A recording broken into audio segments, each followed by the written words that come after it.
We'll start it over? Nah, keep recording. I was just in here putting these these rods back into the block. Jose came in and we was just talking. I was telling him what's going on. Got everything back in nice and smooth. Jose's over there, and then my gun over there literally jumps from the table and hits the floor. So me and Jose got the hell up out of here. Welcome back to the channel. So we're gonna make this one quick. So as I said before, I had lost most of the footage for the VR6 build, but here it is, mostly completed. Got the transmission, all this stuff is on. We still got some stuff to do, just keeping it covered. Got the turbo on, got the manifold, so mostly ready to go. So I ended up getting footage from the cloud source that I didn't even realize I had. We're gonna hop into the rest of the engine build that you're gonna see and bring you up to speed. So thanks for tuning back in, watching the build, and like, share, subscribe. So I'm torquing these things down now.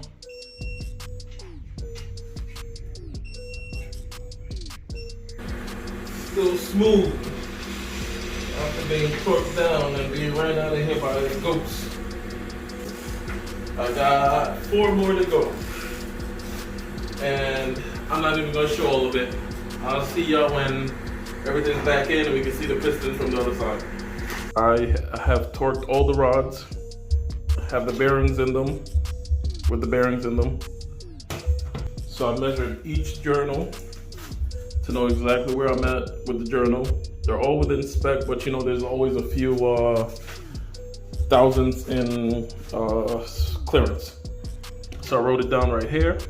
Next is, once I've selected where each one of these rods are gonna go onto the crank, I'm gonna select the piston based on the weight, which is on the opposing side.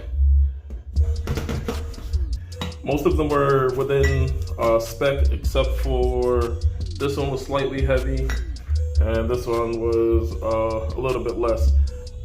I'm gonna put this rod, the lightest rod with the heaviest piston.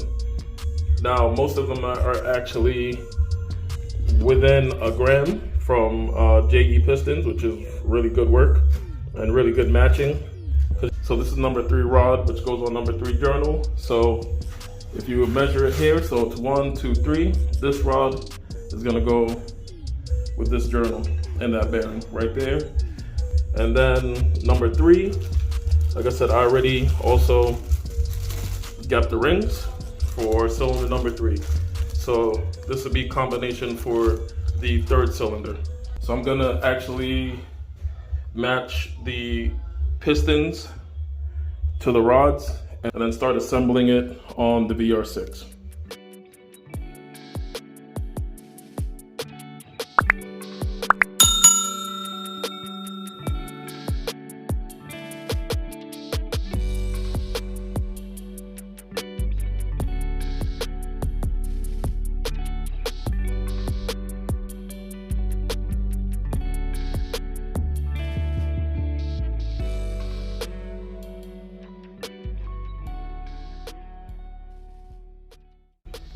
All right, so now before I actually go ahead and put the rods on the pistons, see I cleaned up the wrist pins, I have the snap rings here.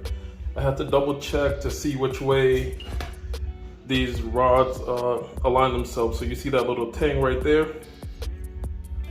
where the bearing is, right by my thumb, that little gap.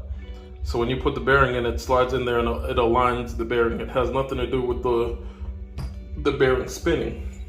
Now, some cars are actually kind of specific to how those tanks go in. Why? It's just the rotation of the engine. But it turns out that the Volkswagen doesn't really matter.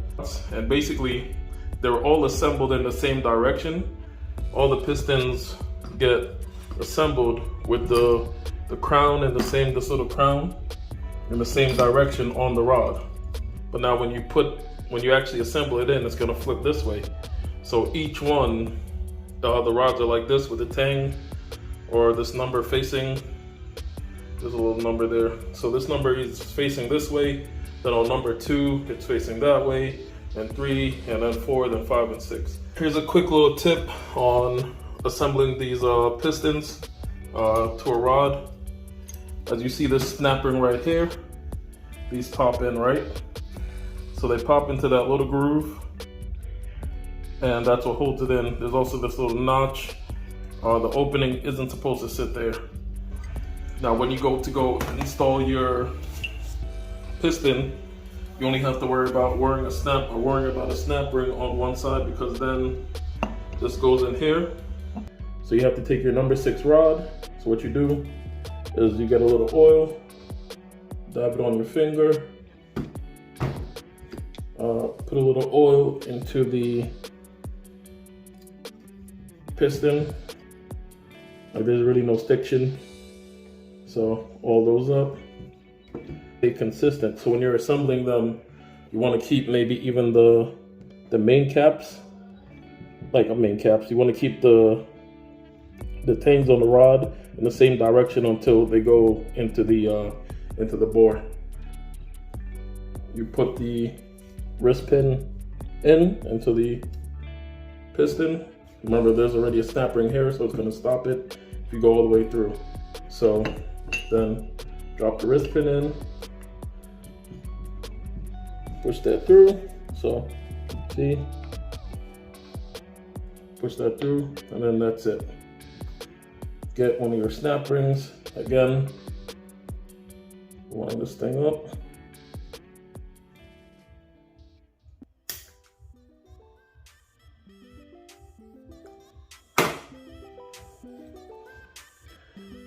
Alright, so after fighting with that snap ring, finally got it in, made sure it was seated, try to push the wrist pin back and forth, and also get the pick in there, so a right angle pick. So I get it in there, just kind of, play with it a little bit and make sure it's sitting where it's supposed to be. And that's how you do it. So I'm just gonna get the rest of these knocked out, and then we'll go to putting the rods into the cylinder bores. I had started to put the rod and piston into the bores of the VR6, and then I ran into an issue where these little, let's call it these little these embossments on the rod. So I don't know if you can see it, but right here there's like a little lip that goes up, which is puts strength into the rod itself, so you have more area to clamp down because you're using these larger style rods. Now, when I went to go put them in, these are measuring an 84.5 millimeter thickness across, like so, and the bore is at 81 and a half, so it's not going to work out. So essentially I would need to take off 1.5 millimeters from each side on the embossment. If these are a different size, then what's the length on the rod itself? So I picked out a rod from the block. So this is an old rod. What I'm going to do next is pull the wrist pins out, pull the snap ring off, wrist pins out for both, and then check the length of the rod with the caliper. So just basically gonna have to redo what I just did.